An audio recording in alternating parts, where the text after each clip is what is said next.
Hello guys, welcome to Pepcoding. तो आज हम ये वाला क्वेश्चन करेंगे वर्ड्स के सिलेक्शन 4।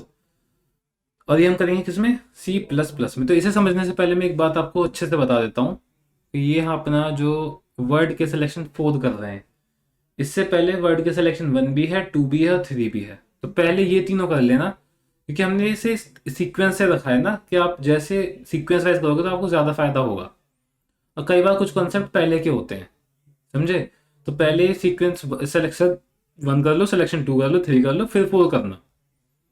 ठीक, तो अब इसे एक बार समझ लेते हैं। You are given a word, हमें एक वर्ड दिया हुआ है, may have one character repeated more than once, जिसमें डुप्लीकेट कैरेक्टर या मोर देन रिपीटेड कैरेक्टर हो सकते हैं। और हमें दिया है एक इंटीजर के, हमें एक इंटीजर के भी दिया है। You are required to generate and print all the ways you can select k character. हमें जनरेट करना, प्रिंट करने सारे वेज जिसमें मैं के कैरेक्टर को सिलेक्ट कर सकता हूँ उस वर्ड में से। बहुत सिंपल है। अब देख लेते हैं कि हमें दिया क्या क्या हुआ है अपने स्निपेट में, और उसके अकॉर्डिंग से क्वेश्चन को अप्रोच करते हैं। तो सबसे पहले हमें एक स्ट्रिंग दी हुई है, वही कैरेक्टर दिए हुए हैं, और हमें एक यूजर, ये एक यूनिक स्ट्रिंग दी हुई है जिसमें अभी तक तो कुछ है नहीं, लेकिन है क्या कि एक यूनिक स्ट्रिंग हमें दी हुई है। ठीक, ये है जैसे अभी मैं आपको बता दूंगा क्या है ये। तो सबसे पहले हमने क्या करा, स्ट्रिंग के जितने भी कैरेक्टर है वो निकाल के एक एरे में रख लिए, वेक्टर में, ए आर नाम के वेक्टर में रख लिए। उसके बाद यहाँ पर जब भी हमें कोई यूनिक कैरेक्टर मिला तो वो हमने अपनी यूनिक स्ट्रिंग में ऐड कर दिया। तो हमारे पास अब क्या क्या है? सबसे पहले हमारे पास वन है क्या, करंट स्पॉट, कि हम किस स्पॉट पर हैं। के क्या है हमारे पास? के है हमारे पास नंबर ऑफ कैरेक्टर, जो हमें जितने का हमें बनाना है ग्रुप। अभी बता दूंगा कि क्या है। एक है यूनिक स्ट्रिंग, यूनिक एक हमारे पास मैप है, और एक ये जीरो है, एल एस लास्ट कैरेक्टर है, ये लास्ट स्पॉट कौन सा है, और आंसर सो फार। तो अभी पहले मैं आपको एक बार क्वेश्चन समझा देता हूँ, आपको सारी चीजें समझ में आ जाएंगी। तो सबसे पहले ना हम लेबल्स पे स्पॉट को रखेंगे। इसमें इसमें हम क्या करेंगे, हम इसमें बहुत सिंपल तरीके से बता रहा हूँ, लेबल्स में स्पॉट को रखेंगे, किस स्पॉट के लिए बात हो रही है।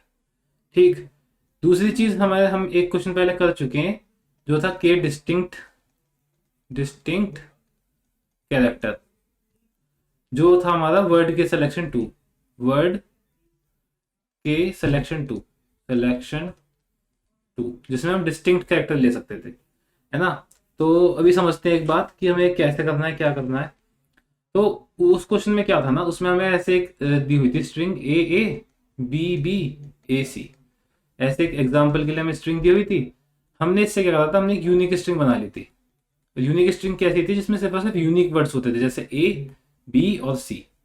केस में एग्जाम्पल के लिए हम 2 ले लेते हैं, और हम इसमें करते क्या थे वो समझना। अब ये मैं भी बात करता हूँ वर्ड के सिलेक्शन 2 वाले की। तो इसमें हमें क्या करना होता था, हम इसमें एक स्पॉट के लिए चेक करते थे कितने ऑप्शन है, ए बी और सी। एक ए का भी ऑप्शन है हमारे पास, बी का भी और सी का भी। तो ए के ऑप्शन जब हम लगाते थे तो हमारे के पास आंसर में प्रेजेंट आ जाता था ए, इसमें आ जाता था बी, इसमें आ जाता था सी। ठीक, ये काम हो जाता था हमारे साथ। इसके बाद हम जो लगाते थे कॉल, वो हम थोड़ा इस तरीके से लगाते थे, अभी बता रहा हूँ मैं आपको, देखो, है ना। ये कॉल हमने लगा दी। दूसरी जो हम कॉल लगाते थे वो हम कॉल पीछे वालों के लिए नहीं लगाते थे, क्योंकि अगर हम पीछे वालों के लिए इन द सेंस, जैसा भी यहाँ पे ए है, तो ए से हम किस किस के लिए कॉल लगाएंगे, हम लगाएंगे एक बी के लिए और एक सी के लिए। जब हम बी पर हैं तो एक ही कॉल लगेगी सिर्फ सी के लिए, सी पर कॉल लगेगी ही नहीं। क्यों नहीं लगेगी समझना, कि जब यहाँ पे हमने बी के लिए कॉल लगाई तो ये क्या बन गया, ये अपना बन गया ए बी। ये क्या बन गया, ये बन गया अपना ए सी। अब अगर मैं यहाँ पे ए के लिए कॉल लगाता हूँ, फॉर एग्जाम्पल एक बार समझ लेते हैं, मैंने यहाँ पे ए के लिए कॉल लगा दी, तो ये क्या बन जाएगा, बन जाएगा बी ए। बी ए मतलब परमुटेशन, परमुटेशन थोड़ी चाहिए हमें, हमें परमुटेशन नहीं चाहिए। तो हम इसलिए जो पहले वाले स्पॉट की थी वो कॉल लगाते ही नहीं थे, हम कॉल सिर्फ आगे वाले स्पॉट के लिए लगाते थे। यहाँ से हमें क्या मिल जाता था, यहाँ से मिल जाता था बी सी। यहाँ से अपने आंसर क्या आ जाता था, A B A C B C. ठीक, अब चीजें थोड़ी सी डिफरेंट है। यहाँ पे क्या था हमारे लिए, डिस्टिंक्ट कैरेक्टर दे सिर्फ, यहाँ पे डुप्लीकेट हो सकते हैं। ठीक है, यहाँ पे ये चीज अलग है। तब ये वाला ये वाला समझाता हूँ आपको कि इसमें बेसिकली क्या करना है हमें। तो एग्जाम्पल के लिए एक स्ट्रिंग ले लेते हैं हम, पहले वाली ले लेते हैं कि ए बी बी ए सी, ऐसी कुछ हमें स्ट्रिंग दी हुई है। ठीक, अब हम यहाँ पे अपना क्या हम करेंगे क्या वो देखना अब आप ध्यान से कि हमने क्या करा। हम सबसे पहले नॉर्मल, वैसे नॉर्मल तरीके से यहाँ पे एक स्पॉट के लिए कॉल लगाएंगे तीनों पर। भाई ए पर भी कॉल लगा दो, बी के लिए भी और सी के लिए भी। तो ये कॉल हमारी ए के लिए थी, ये कॉल हमारी बी के लिए, ये कॉल हमारी सी के लिए। जब हमने, और हाँ इसमें हम इस क्वेश्चन में हम क्या करेंगे, हम इसमें यूनिक स्ट्रिंग तो लेंगे ही लेंगे। यूनिक स्ट्रिंग तो हम लेंगे ही लेंगे, उसके साथ साथ हम एक हैश मैप और अपना तैयार करके चलेंगे जिसमें हम क्या रखेंगे, फ्रीक्वेंसी। मतलब कि ए कितनी बार आया है, बी कितनी बार आया है, सी कितनी बार आया है। ये हम दो चीजें लेके चलेंगे, हम मेंटेन करते हुए चलेंगे। समझना ध्यान से, क्वेश्चन इजी क्वेश्चन है, थोड़ा ध्यान दोगे समझ में आ जाएगा बहुत अच्छे से। ठीक, जब हमने यहां से एक ही कॉल लगाई, जब हमने यहां से एक ही कॉल लगाई तो आंसर सो फार में क्या आ गया, ए आ गया। यहां आंसर सो फार में क्या आ गया, बी आ गया। यहां आंसर सो फार में क्या आ गया, सी आ गया। इतनी चीज समझ में आई। अब चीज समझना कि हम क्या करना है। जब हमने यहां से एक ही कॉल लगाई तो हमारे हैश मैप में ए की वैल्यू क्या हो गई, डिक्रीज होके 2 हो गई, बी की 2 ही रही और सी की 1, क्योंकि हमने ए कंज्यूम कर लिया। जब हमने यहां पे बी कंज्यूम करा तब क्या हुआ, ए की वैल्यू तो 3 ही रही, सही है। बी की वैल्यू अपनी हो गई क्या, बी की वैल्यू 2 थी, 1 हो गई, और सी की वैल्यू हो गई अपनी क्या, सी की वैल्यू तो अपनी 1 ही थी, 1 ही रही। ठीक, जब हम यहाँ पे आए सेम चीज यहाँ पे हमें करनी है कि ए की वैल्यू अपनी क्या थी, पेन चेंज कर देता हूँ थोड़ा। ए की वैल्यू हो गई 3, बी की वैल्यू 2 और सी की वैल्यू सेम 0। यहाँ पे अपनी सी की वैल्यू खत्म हो गई कि हमने सी कंज्यूम कर लिया। अब यहाँ से ए के लिए कितने के लिए कॉल लगेगी, ए से दोबारा कॉल लग सकती है किसके लिए, ए के लिए, बी के लिए और सी के लिए। बी से किस किस के लिए कॉल लगेगी, एक चीज और, जिस स्पॉट के लिए हम लगा चुके हैं उससे पहले वाले स्पॉट के लिए हम कॉल नहीं लगाएंगे, तो बी से कॉल लगेगी अपना बी के लिए और सी के लिए। एक और चीज, सी से कॉल कहाँ कहाँ के लिए लगेगी, कहीं के लिए भी नहीं। क्यों, क्योंकि सी तो 0 हो गया, सी तो हमने खत्म कर दिया। तो जब एक एक कॉल यहाँ पे ए के लिए लगेगी, एक कॉल बी के लिए, एक कॉल सी के लिए। ठीक, थोड़ा और इसे बड़ा कर लेते हैं ताकि अच्छे से समझा पाऊं मैं आपको। यहाँ से एक बी के लिए कॉल लगी, यहाँ से एक लगी सी के लिए कॉल। तो जब यहाँ पर से हमने ए के लिए कॉल लगाई है, यहाँ क्या बन जाएगा, यहाँ पे आंसर सो फार में ए ए हो जाएगा। यहाँ आंसर सो फार में क्या हो जाएगा, ए बी हो जाएगा। ठीक, यहाँ आंसर सो फार में क्या हो जाएगा, ए सी हो जाएगा। इतना है समझ में। यहाँ आंसर सो फार में हो जाएगा बी बी, और यहाँ आंसर सो फार में हो जाएगा आपका बी सी, बी सी। इतना चीज समझ में आ गई तो बस बोलो, ठीक आ गई ना। अब यहाँ पे जब हम 2 ए कंज्यूम कर चुके हैं तो ए की वैल्यू क्या बची, 1, बी कितना बचा, ए हमने 2 और सी कितना बचा 1, ये यहां बचा हुआ है अभी तक। फिर जब हम ए बी पर आए, ए भी कंज्यूम हुआ, बी भी कंज्यूम हुआ, यहां क्या बचा ऑप्शन, यहां बचा ए कितना 2, बी कितना हुआ 1 और सी कितना हुआ 1। ठीक, इतना ही समझ में। जब हमने यहाँ पे सी के लिए लगाया तब क्या बचा, ए की वैल्यू तो वो ही रही 2, बी की वैल्यू भी रही 2 और सी हो गया अपना खत्म, सी हो गया फिनिश। ठीक, इतनी बात समझ में आई, बढ़िया। यहां जब हमने बी के लिए कॉल लगाई तो बी की वैल्यू यहाँ पे हो गई खत्म। क्यों, क्योंकि ए की तो हो गई 3, बी हम 2 यूज कर चुके हैं तो बी हो गया 0 और सी अभी 1 है। यहाँ पर हम गए, यहाँ पे हमने चेक करा तो यहाँ पे ए की वैल्यू तो 3 ही रही, एक साइड में लिख देता हूँ इसे, ए की वैल्यू तो यहाँ पे 3 ही रही। बी की वैल्यू क्या हो गई, बी की वैल्यू हम एक भी यूज कर लिया 1, सी की वैल्यू हो गई 0। इतना आ गया समझ में आपके, तो बोलो बहुत बढ़िया है ना। अब एक हमें हमारा के की वैल्यू कहती है, हमें के की वैल्यू थी कितनी 3, एक सेकंड, के की वैल्यू 3 ले लेते हैं चलो, अगर लिया नहीं है तो के की वैल्यू अपनी 3 है ना।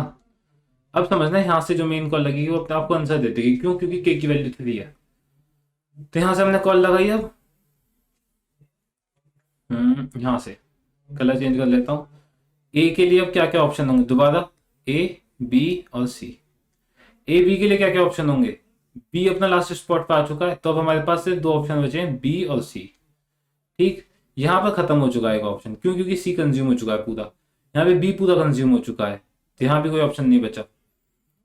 एक सेकंड, बी पूरा कंज्यूम हो गया, लेकिन हमारे पास सी का ऑप्शन बचा है ना, तो यहाँ से एक कॉल लगेगी सी की, यहाँ से कॉल लग नहीं सकती क्योंकि बी से हो गया, क्योंकि बी लास्ट स्पॉट है यहाँ पे, और सी हमारे पास एक बचा हुआ है, तो सी के लिए कॉल लग सकती है। तो यहाँ पे हमने किसके लिए कॉल लगाई, पहले ए के लिए, बी के लिए, सी के लिए, यहाँ पे कॉल लगाई बी के लिए, सी के लिए, और यहाँ पे कॉल लगाई सी के लिए। क्या आंसर मिला हमें, अब देखना, मैं यहाँ पर हमें आंसर ही मिल जाएगा सीधे, ये बन गया 3A, एक आंसर। यहाँ पे बना बी, तो ये हो गया AAB, दो आंसर। यहाँ हुआ सी, तो ये हो गया AAC, तीन आंसर। यहाँ पे मिला बी, बी से क्या बनेगा ये अपना AAB, सॉरी ABB, यहाँ पे क्या बनेगा ABC, यहाँ क्या बनेगा BBC। अपने कितने, अपने 6 आंसर हो गए, 1 2 3 4 5 6। सिंपल यही तरीका रखना है हमें, एक फ्रीक्वेंसी मैप लेके चलना है, हर स्पॉट के लिए चेक करना है, लास्ट स्पॉट से आगे के लिए हमेशा आगे के लिए कॉल लगेगी, पीछे के लिए नहीं लगेगी। क्यों, क्योंकि पीछे के लिए अगर हम कॉल लगाएंगे तो वो परमुटेशंस क्रिएट हो जाएंगी, परमुटेशंस हमें चाहिए नहीं, हमें सिर्फ कॉम्बिनेशन चाहिए, तो हमेशा लास्ट स्पॉट से आगे वाले कैरेक्टर्स के लिए ही कॉल लगेगी। इतनी चीज आई समझ में। जब कोई कैरेक्टर कंज्यूम हो जाएगा कंप्लीटली, तब हम चेक करेंगे कि आगे कॉल लग भी सकती है या नहीं लग सकती। क्यों, क्योंकि यहाँ पर आप देखोगे यहाँ पर सी लास्ट में आ रहा है और सी का कैरेक्टर 0 है, यहाँ बी लास्ट में आ रहा है, बी का कैरेक्टर 0 बट सी अभी भी अवेलेबल है। तो अगर मैं यहाँ से कॉल लगाने भी चाहूँ तो एक ही कॉल अवेलेबल है सी की, जो कि लग नहीं सकती। यहाँ से एक कॉल अवेलेबल है सी की, जो कि लग सकती है। क्यों, क्योंकि सी का भी एक कैरेक्टर बचा हुआ है। इतनी चीज आगे समझ में। अब चलते हैं इसके कोड पे, कोड देख के आपको और भी इजीली ये चीज समझ में आ जाएगी। मैं आधी चीज आपको समझा चुका हूँ कि हमें क्या क्या मिला हुआ है। हमें एक एरे दिया हुआ है कैरेक्टर्स का यहाँ पे, लेकिन उसका कुछ नहीं है। मेन चीज है कि हमें एक यूनिक करके हमें एक मैप दिया हुआ है। क्या, एक मैप दिया हुआ है हमें, अनऑर्डर्ड मैप, जिसका नाम है यूनिक। यूनिक में क्या पढ़ा, यूनिक में पढ़ी है फ्रीक्वेंसीज, हर कैरेक्टर की, कौन सा कैरेक्टर कितनी बार आया है। ठीक, तो ये हम अपना वो करके चल रहे हैं, मैनेज करके चल रहे हैं। उसके अकॉर्डिंग हम यहाँ पे सबसे पहले ये CS करंट स्पॉट, कि भाई किस स्पॉट पे हम हैं। TS क्या है, टोटल स्पॉट कितने हैं, जो कि क्या है के ही तो टोटल स्पॉट है। 3 है तो 3 टोटल स्पॉट हो जाएंगे। फिर है यूनिक स्ट्रिंग, जो हमने एक स्ट्रिंग ली है। फिर है यूनिक, यूनिक क्या है, मैप। उसका लास्ट स्पॉट, कि हम लास्ट स्पॉट पे किस पे हैं, क्योंकि उसके आगे आगे कॉल लगानी है, उसके पीछे कॉल नहीं लगानी, और एंड में आंसर सोफा, जो हमें आंसर सोफा दे देगा। अब सिर्फ इसको कोड करना बचा है, वो हम एक बार देख लेते हैं, इजी है काफी। अभी हम किस में करेंगे, C++ में करेंगे। तो अब हम यहाँ पे स्टार्ट करते हैं। सबसे पहले हम क्या करेंगे, हम एक चलाएंगे फॉर लूप। फॉर लूप कहाँ से कहाँ तक, int i is equal to, हमें कॉल लगानी कहाँ से, हमें कॉल लगानी है लास्ट स्पॉट के आगे से। तो लास्ट स्पॉट से कॉल लगाएंगे, i स्मॉलर में करेंगे यूजर यूनिक स्ट्रिंग की जितनी लेंथ है, क्योंकि हर कैरेक्टर के लिए लगानी है हमें, और i++। इतनी चीज़ आई समझ में। ठीक, अब चलते हैं। हम सबसे पहले क्या करेंगे, हम अपना कैरेक्टर निकालेंगे, कैरेक्टर एक्सट्रैक्ट करेंगे। तो यूनिक स्ट्रिंग में से डॉट ऐड करके उस प्लेस का हमने कैरेक्टर बाहर निकाल लिया CH में। एक काम हो गया। अब हम एक कंडीशन लगाएंगे, if unique dot at CH is what, greater than 0, कि मतलब अगर अगर अपनी फ्रीक्वेंसी मैप में उसकी फ्रीक्वेंसी 0 से ज्यादा है, तभी सिर्फ कॉल लगाना, नहीं तो मत लगाना। सही है। यहाँ पर हमें सिंपल अब कॉल लगानी है, यूनिक डॉट इंसर्ट। सबसे पहले तो हमें उसकी जो क्या करना है, जब हमने उसे कंज्यूम करेंगे तो कंज्यूम करने से पहले उसकी हमें फ्रीक्वेंसी कम करनी है। तो सबसे पहले वो काम करेंगे, क्या करेंगे कि CH जो है उसकी यूनिक डॉट एट CH जो फ्रीक्वेंसी थी, जो फ्रीक्वेंसी ऑलरेडी थी, वो कर दो क्या, माइनस माइनस, इतना काम कर दो बस। और इस काम के बाद हमें सेकंड काम करेंगे अपना, जो है अपना रिकर्जन की कॉल। Ctrl+C करा हमने, यहाँ हमने V करा, यहाँ हमने चला दिया अपनी रिकर्जन की कॉल, जिसमें हम अपने करंट स्पॉट को एक आगे पहुंचा देंगे। दूसरी चीज, टोटल स्पॉट इतने ही रहेंगे। यूजर स्ट्रिंग, यूनिक स्ट्रिंग जो है वो ऐसी ही रहेगी। यूनिक, यूनिक क्या है, मैप, वो ऐसा ही रहेगा। आई अपना लास्ट स्पॉट क्या है, आई अपना लास्ट स्पॉट हो जाएगा, new last spot. Answer so far में हम क्या करेंगे, इस कैरेक्टर को ऐड करते चलेंगे। लेकिन एक और चीज है यहाँ पे, जब हम इसमें ऊपर गए थे, ऊपर जाते टाइम हमने एक चीज समझना, कि ऊपर जाते टाइम हमने फ्रीक्वेंसी घटा तो दी, लेकिन दोबारा जब वापस आएंगे ना तो हमें फ्रीक्वेंसी अपडेट भी करनी है, क्योंकि अब इसकी कॉल के लिए हमें वापस फ्रीक्वेंसी चाहिए अपने कैरेक्टर की। अब यहाँ पे नीचे एक ये काम करेंगे इस वाली लाइन पे कि फ्रीक्वेंसी जो है अपनी वो वापस वैसी ही कर दो जैसी थी, है ना। तुमने ऊपर घटा तो दी थी कंज्यूम करके, अब तो वो काम हो गया कंप्लीट। जब वो काम कंप्लीट हो गया तो हमारी फ्रीक्वेंसी फिर से बढ़ाओ भाई, तो हमने बढ़ा दी, ये काम हो गया। अब बचा सिर्फ और सिर्फ क्या, बेस केस। बेस केस बहुत आसान है कि जब करंट स्पॉट आपका टोटल स्पॉट के बाहर चला जाए तब आप कर देना आंसर सो फार को प्रिंट, और उसके बाद कर देना रिटर्न। सिंपल, समझ में आया। एक बार रन करके देख लेते हैं, कोई कंपाइलेशन आती है एरर तो रिजॉल्व कर लेंगे। जी हाँ, बिल्कुल कंपाइलेशन एरर आई है, चेक करते हैं क्या है। तो यहाँ पे लिखा है C H was not declared in this scope, मतलब सी एच इज ग्रेटर, ये ना। तो बेसिकली सी एच नहीं है, सी एस होगा, क्योंकि करंट स्पॉट के लिए बात कर रहे हैं हम। अब रन करके देखते हैं, एक्सेप्ट हो रहा है, सबमिट करते हैं एक बार इसे।